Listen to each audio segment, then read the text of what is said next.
حضرت معاویہ رضی اللہ تعالیٰ عنہ کی وفات کے بعد کوفہ کے رہنے والوں نے حضرت حسین رضی اللہ تعالیٰ عنہ کو جھوٹے وعدے دے کر اپنے ہاں بلانا چاہا، اپنی سرکردگی کے لیے، اپنی لیڈرشپ کے لیے، خود کو اصلاحی تحریک میں ڈھالنے کے لیے، پتہ نہیں کیا سے کیا باتیں کر کے یہ حضرت حسین رضی اللہ عنہ نے کیوں؟ حضرت حسین نے یزید کی بیعت کا انکار کیا تھا اور حق پہ کیا تھا. اس کی وجہ حضرت حسین کا موقف یہ ہے کہ صحابہ پر غیر صحابی حکمران کیسے بن سکتا ہے. نمبر 2، صحابہ کرام کی جلیل القدر اکثریت موجود ہے، ان کا جب تک ویریفیکیشن کا فیصلہ نہ ہو غیر صحابی حکمران بن ہی نہیں سکتا. ابھی معاملہ انڈر پروسیس ہے، اس کے خلاف ہمیں نکلنا چاہیے. اس وجہ سے حضرت حسین مدینہ منورہ سے نکل کے مکہ معظمہ آئے اور 5 سے 6 ماہ یہاں رہے ہیں.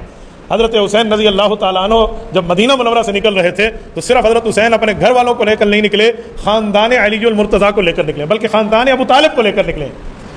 یہاں مکہ مکرمہ میں حضرت حسین نے 5-5.5 ماہ قیام کیا، اور یہاں پر حضرت حسین رضی اللہ تعالیٰ نے دیکھ لیا کہ یزید کی حکومت کے کارندے مکہ مکرمہ پر حملہ آور ہوتے ہیں میری وجہ سے.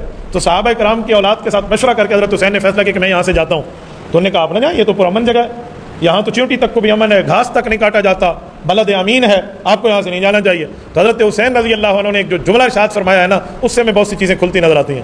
حضرت عثمان غنی رضی اللہ عنہ پہ جب حملہ ہوا تھا مدینہ منورہ میں پچھلے جو میں یہاں بیان کر چکا ہوں، انہوں نے کوئی فوجی لشکر کشی نہیں کی تھی کہ میری ذات کے لیے حضور کے حرم کی عزت پامال نہ ہو.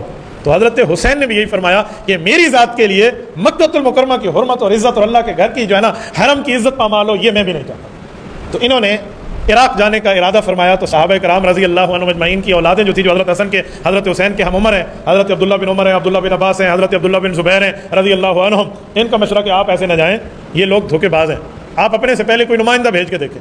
ان صحابہ کرام کو یقین تھا کہ واقعی دھوکے باز ہیں، یہ خواہ سے جھانسا دے کر کوئی نقصان نہ کر دیں، خان وعدہ پیغمبر کا، اولاد علی اور آل نبی کا نقصان نہ ہو جائے. تو حضرت حسین نے ان کی بات تسلیم کی، اپنے چچا زاد بھائی حضرت مسلم بن عقیل کو کربلا بھیجا، یعنی کوفہ بھیجا.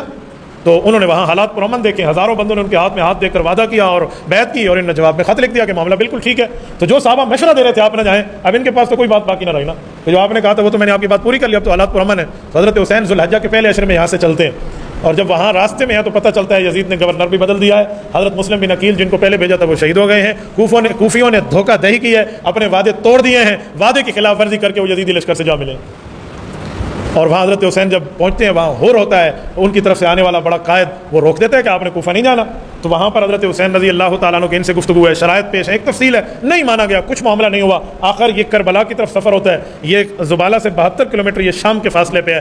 حضرت حسین رضی اللہ تعالیٰ عنہ کا یہاں جو پالیسی بنی ہے نا، غور کرنے سے خلاصہ یہی نکلتا ہے کہ حضرت حسین نے اپنا رخ اس طرف شام کی طرف کیا تھا کہ میں ڈائریکٹ جا کر یزید سے بات کروں کہ غیر صحابہ پر حکمران کیسے، اس سے معاملہ طے کروں، اور اس کے سامنے جا کر جو سیاسی اصلاحات حضرت حسین چاہ رہے تھے وہ کراؤں. لیکن ابن زیاد جیسا ظالم جو کوفہ کا گورنر تھا، اس یزید کی طرف سے نے کہا آپ میری بیعت کر لیں. یہ غیرت حسینی کہاں برداشت کر سکتی تھی؟ جو اس کے قائد کو ماننے کے تیار نہیں ہے وہ اس کے ایک ہرکارے کو مان لے. حضرت حسین رضی اللہ تعالیٰ عنہ کے انکار پر یہاں جنگ ہوتی ہے، اور اس جنگ میں سامنے آنے والے وہی لوگ ہیں جو اکثر حضرت حسین رضی اللہ عنہ کو خط لکھنے والے ہاتھ ہیں.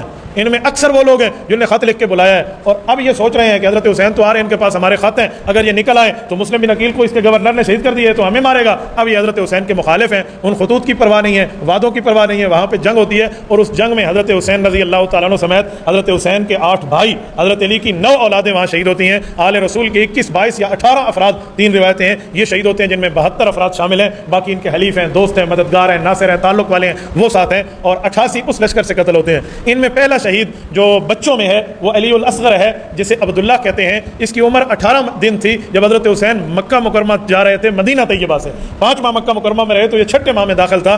اس پر ان لوگوں نے سب سے پہلے تیر مارا ہے. آپ اندازہ لگا انصاف کا خون کتنا ختم ہو گیا ہے. ظلم کی انتہا دیکھیں، اس بچے کا تم سے کیا قصور ہے؟ اور ان پر 3 دن تک پانی بند ہے، 7 دریائے فرات ہے، اور اتنا ظلم ہے. جس بچے کو جو تیر لگا ہے، میں یہاں جملہ کہتا ہوں اللہ کی قسم دل دکھ جاتا ہے کہ اتنا اس کا اپنے جسم کا حجم نہیں ہے جتنا اس تیر کا حجم ہے. جس بچے کو نہ ہنسنے اور رونے کا پتہ ہے. اور حضرت حسین رضی اللہ عنہ کو صبر دیکھیں. حضرت حسین رضی اللہ عنہ کے بڑے بیٹے، بڑے بھائی سب سے پہلے، چھوٹے بھائی پہلے شہید ہوئے. حضرت حسین رضی اللہ عنہ 9 بھائی یہاں شہید ہوئے ہیں. تو 10 محرم الحرام کو کوفیوں کی غداری کی وجہ سے کام ہوا ہے.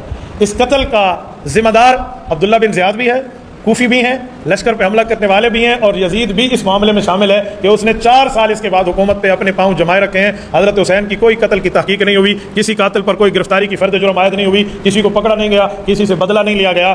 بس ایسے ہی معاملے کو ٹرخا دیا گیا ہے۔ اصحاب اقتدار جو ہوں، جن کے پاس طاقتیں ہوں، اور طاقت ہونے کے باوجود بھی کسی مظلوم، اور مظلوم بھی وہ جو اس کائنات کا ایک افضل البشر ہے اہل بیت کا، ان جیسے کی شہادت کے معاملے پر ٹال مٹول، یہ بھی قتل کی ذمہ داری نہیں پر عائد کرتی۔ اس لیے ہم حسینی ہیں، حسینی رہیں گے، نہ ہم کل یزیدی تھے اور نہ ہم آج یزیدی، اور نہ قیامت تک یزید سے اپنے تعلق اور